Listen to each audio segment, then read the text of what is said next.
presentation is Safety, Ethics and Innovation, the milestones of history of clinical research. In this presentation, we will be discussing about the major milestones which are involved in the clinical research, the FDA Act, the US FDA and Cosmetics Act, as well as the Nuremberg Code. We always need to remember that if we don't know the history, then we don't know anything, because we need to know what are the rules for the regulations or the rules that has been proposed nowadays to be followed in the clinical research industry. Okay, so let us first start with the factors of history. In the 1747, James Lind introduced the first clinical trials. In the 1906, the Food Drug Administration Act was passed. Next, in 1938, the US Food Drug as well as Cosmetic Act was passed. In the year 1948, Nuremberg Code was introduced.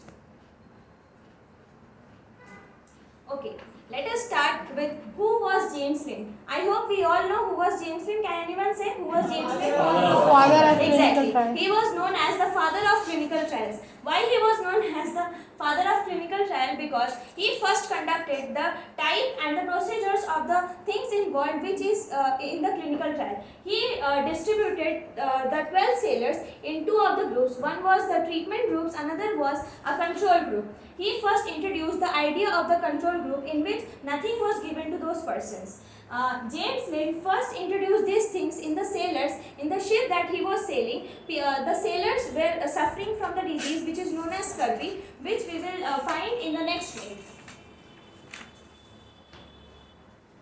Okay, so basically scurvy. Scurvy is a vitamin C deficiency disease. It can lead to different type of things that you can see here. It can lead to the weaknesses, pain as well as gum blooding, blooding in the gums. You can see in the picture here some of the skin infections can also occur because of the vitamin C deficiency in the human body.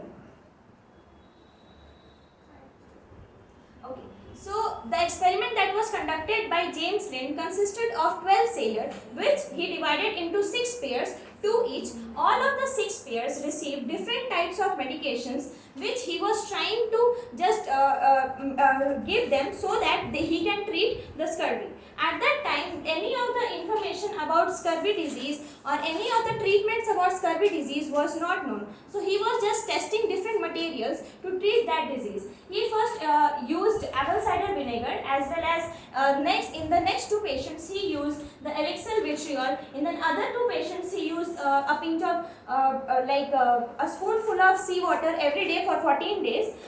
Then in one of the groups he used 2 orange as well as 1 lemon. They are the citrus fruits. Next he used a mixture of garlic paste, mustard seeds, radish as well as the gum berry. In another one he used vinegar. One of the patient he kept as control so as to compare with them. As we all know that he got 2 of the patients treated properly who took the 2 oranges as well as lemon. So by that experiment he concluded that citrus fruits can treat scurvy. So this was a remarkable thing in the history of clinical research, and that is why he is known as the father of clinical trials, because this was the first clinical trial which was conducted in the year of 1747. Okay, let's come to the next milestone of the clinical research, which is the FDA, that stands for Food and Drug Administration Act. This act was introduced in the year 1906 by the US government in response to the things that were being misbranded or adulterated, or the things which were not produced properly, the drugs which were not produced properly in the United States of America. This federation was set up because of the tragedy that happened. We'll see about the tragedy in the next slide.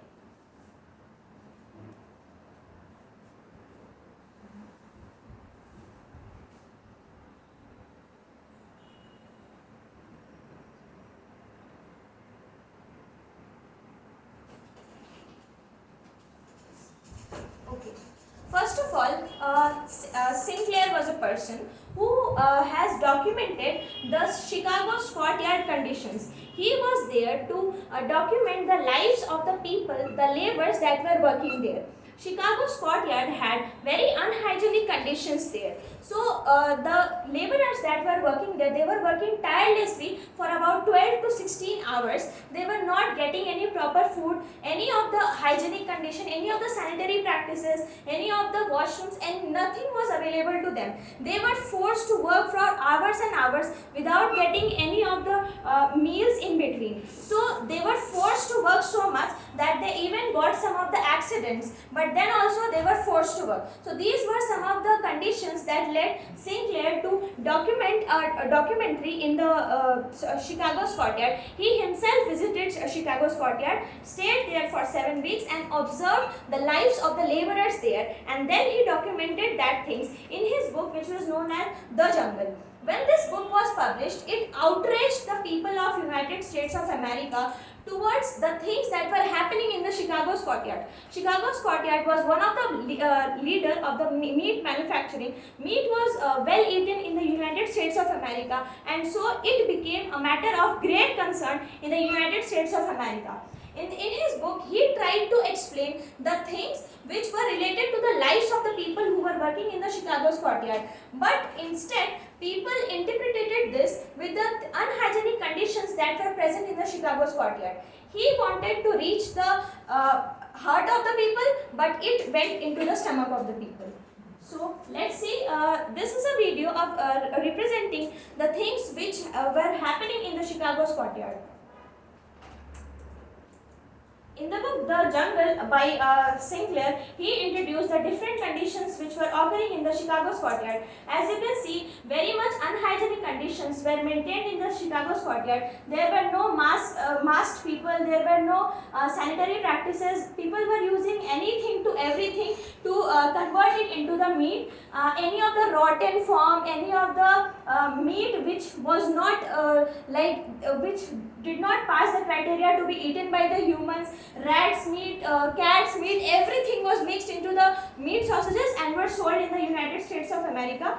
When the people got to know about this thing, they became outraged, and that led to the formation of the FDA, which is the Food and Drug Administration Act.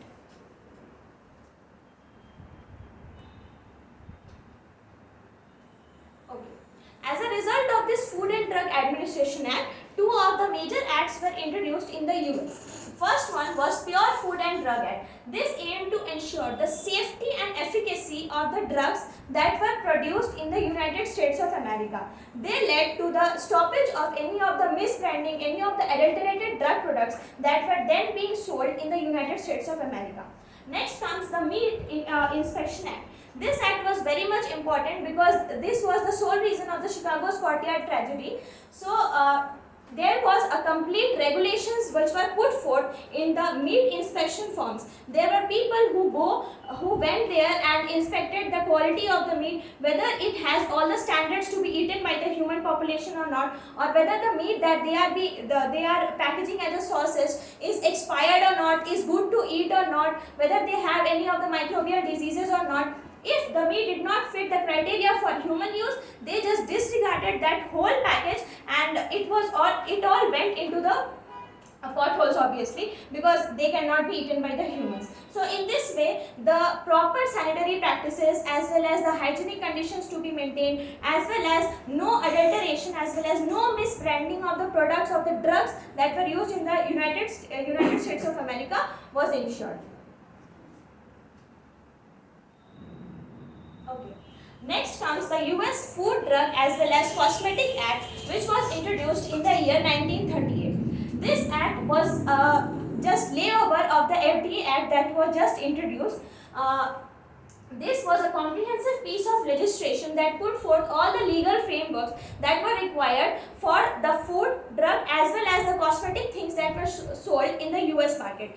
We all know the cosmetic products are very much important for the people who are involved in many of the different industries. Not only in the makeup industries, people from different industries use cosmetic products. So the adulterations or the misbrandings in the cosmetic products are very much a matter of great concern for the people, because if you are using any of the things that should not be used by you or which can cause any of the skin infections to the human persons, those type of cosmetic products should not be sold in the market. So this act was introduced as a as a mark of legislation to get hold on the regulations and rules for the manufacture of food, drug as well as the cosmetics in the USA.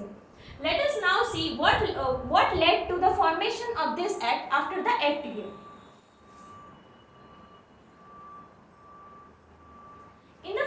In the Food, Drug as well as Cosmetic Act, some of the major things were introduced, which included food safety, safety of the medical devices, enforcement of the powers, like the FDA holds more power now after the initiation of this act. You know, we all have a certain level of people at all the levels who will check those things and then only it will come to the market. That surveillance was also important. Those things were introduced in this. Major rules and regulations were put for the importing of the materials that were occurring in the United States of America. No person can misbrand or sell any of the adulterated cosmetic, food or drug products which he or she has bought from any other country without the approval of the regulations committee.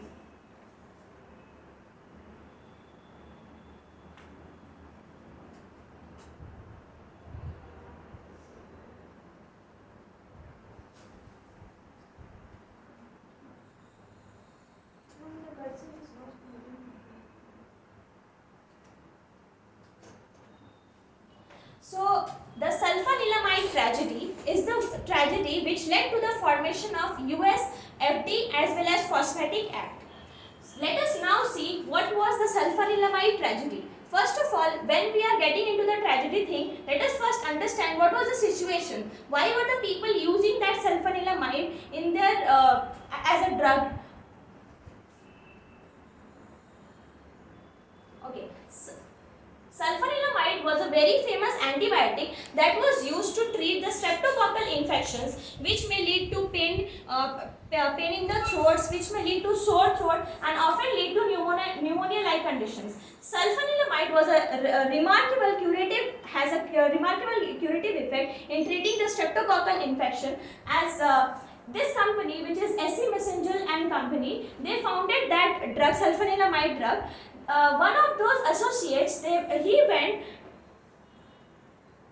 one of the salesmen, he just observed that people like to take sulfanilamide in the liquid form. They demanded to take that in a liquid form. Previously, sulfanilamide was being sold in tablets as well as in powdered form by this company. But people demanded to have a syrup or a liquid form of this sulfanilamide, so because it is very much easier to take whenever we have sore throat. Okay, so the salesperson, he overheard all these situations which were happening and he reported it to the chemist, to the head chemist as well as the pharmacist, which led to the formation of liquid, that is elixir sulfanilamide. The chief chemist Harold Paul Watkins, he researched about these things, that what he should combine with the sulfanilamide so as to make it in a syrup form.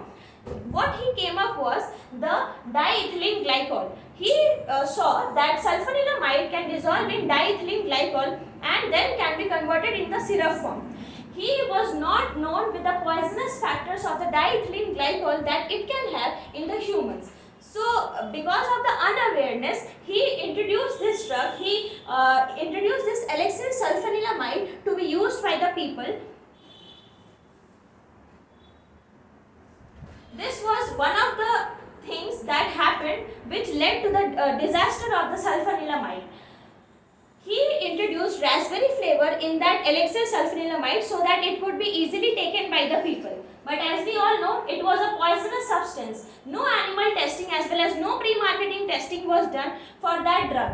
So we all know what would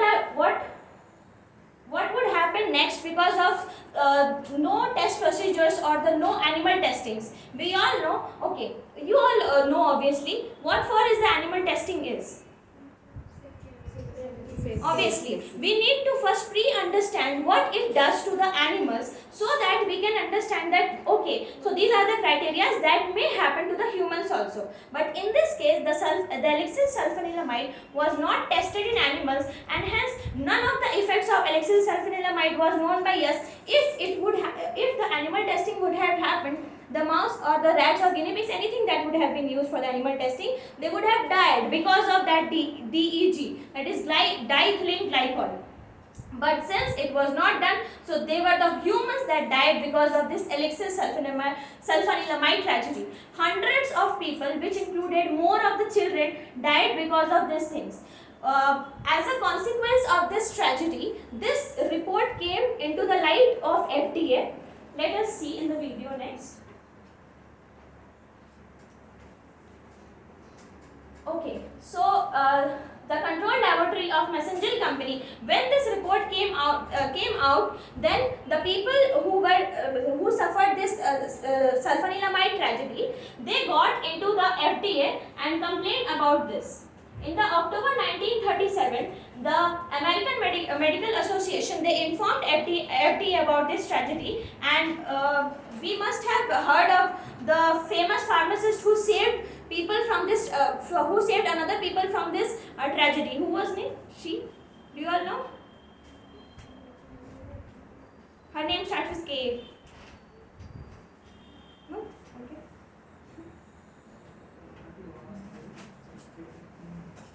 Okay, so when they received a report of the several deaths caused because of the sulfanilamide elixir, can you now name her? Kelsey. The pharmacist Dr. Kelsey. He first devised the role of DEG, which was poisonous to humans. She was the one who saved another thousands of people from taking this liquid sulfanilamide drug. So this was a tragedy that led to the formation of USFD as well as Phosphatic Act. Please remember the name. She is very famous for this thing.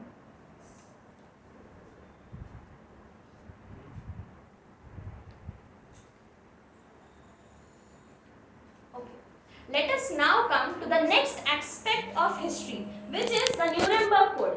We all know Nazi physicians were the ones who were the cruel people standing on this earth. They introduced so many unethical, unhygienic, unsanitary, inhuman things in the people who were present in the concentration camps. People who came to the concentration camps, they divided those people in different groups. One of the groups received death in the I think iron bars, in which they were just burned live, and the other group of people who were somewhere healthy, those volunteers were taken for the different type of studies, clinical studies to be done by the Nazi physician. 23 of the reported Nazi physicians were involved in those serious inhuman clinical trials in the human beings. Let us now see a video of the tragedy that led to the introduction of the Nuremberg rules, the 10 principles of Nuremberg.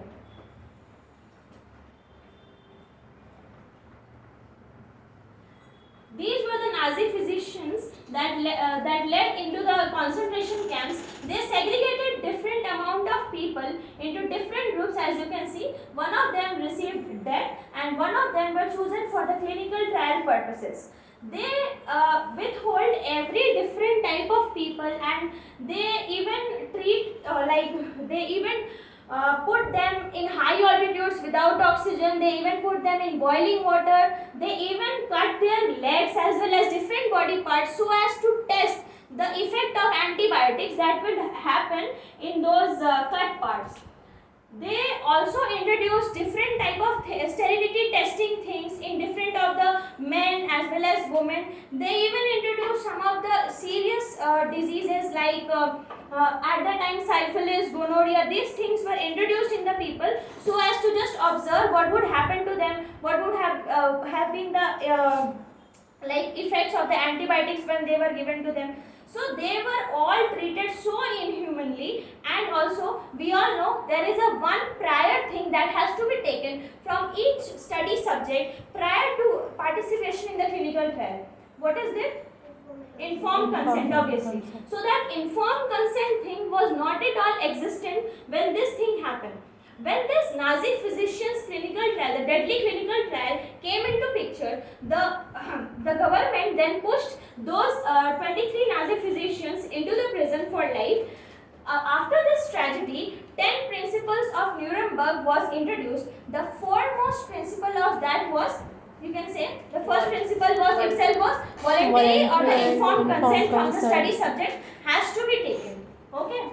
Let us now see the 10 principles of Nuremberg. Okay. So these were the 10 principles, the 10 important principles that were listed in the Nuremberg Code. The first principle was obviously the use of the informed consent prior to the subjects taking part in any of the clinical trial. Next was the any of the research that is conducted, this should be for the greater good of the society. After it, the use of the animal studies, the preclinical testing was made absolutely necessary before the commencement of the clinical trial in humans. After that, any of the clinical trials that is happening, it must not injure or seriously have any of the serious effects in any of the people.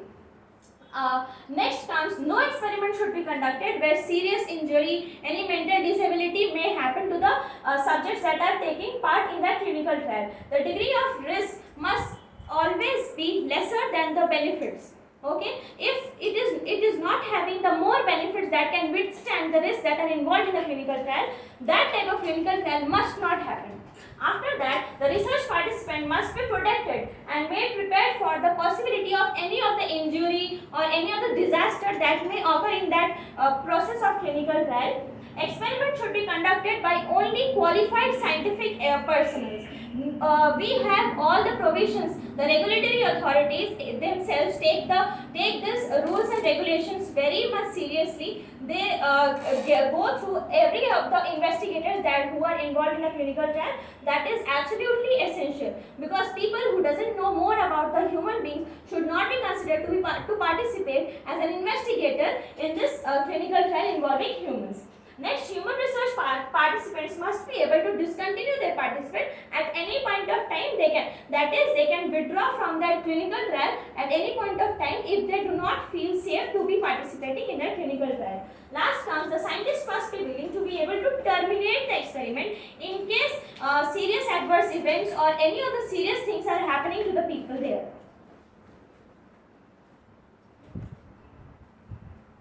Thank you so much. So this was all about some of the major milestones of clinical research. Okay. Do you have any questions? Did you understood everything? Was that helpful? Okay. Okay. So when was Nuremberg Code introduced? 1948. Okay. What was the first principle? Volunteer consent and fundamental. Okay. When was FDA Act introduced? 1996. Who is the father of clinical trial? James Lane. Okay. How many different type of things he tested in those sailors? 6. Which was the thing that came up for the sailors? Okay.